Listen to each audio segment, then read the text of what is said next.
Before I begin my homily, I wanted to tell you that I did not go to Ann Arbor yesterday.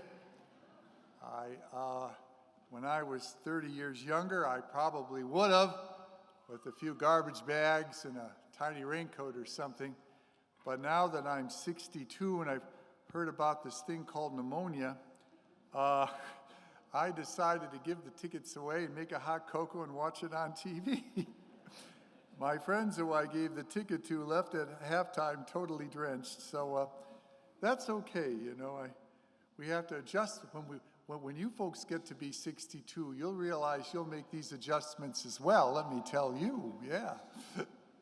Anyway, whoever exalts himself will be humbled, and the one who humbles himself will be exalted. Well, I have to tell you, I love this parable.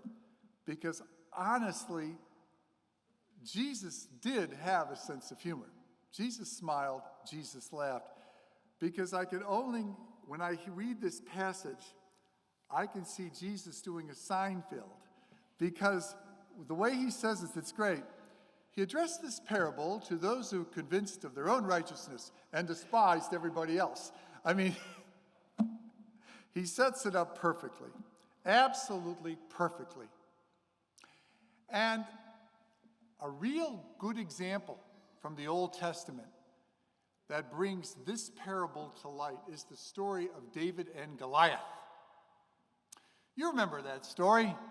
Goliath was the big Philistine warrior, towered over everyone else, wore all this armor, had a big helmet, had a breastplate, had a mighty sword, had a big shield. And he was totally full of himself, totally full of pride. He could slay anybody who fought him. And he was the champion of the Philistine army. And opposed to him was this kid, David, with a slingshot and a stone. But whoever exalts himself will be humbled. The thing about pride is pride blinds us to our own faults. Pride blinds us to our own shortcomings.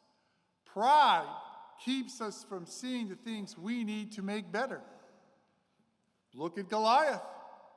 With all of his might, and with all of his strength, and with all his power, his pride kept him from realizing that it probably would have been a good idea to put a metal flap on his helmet to protect his forehead.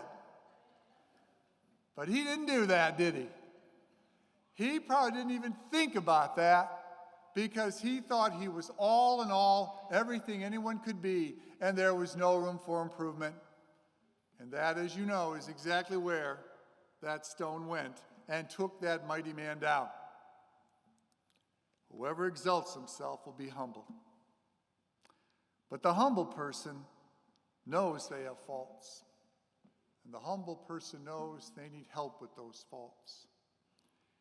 And those faults are many. Some of us need help in education. Sometimes we need help just to walk. Physical help.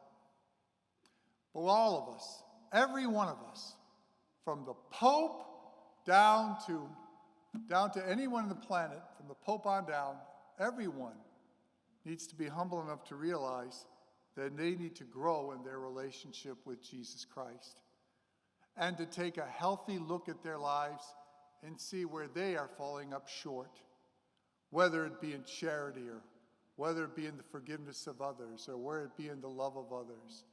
And then, like the humble man who prayed, "Be merciful me, a sinner," if we humble ourselves to the Lord like that, then he will give us that help, and in that process, draw us closer to him.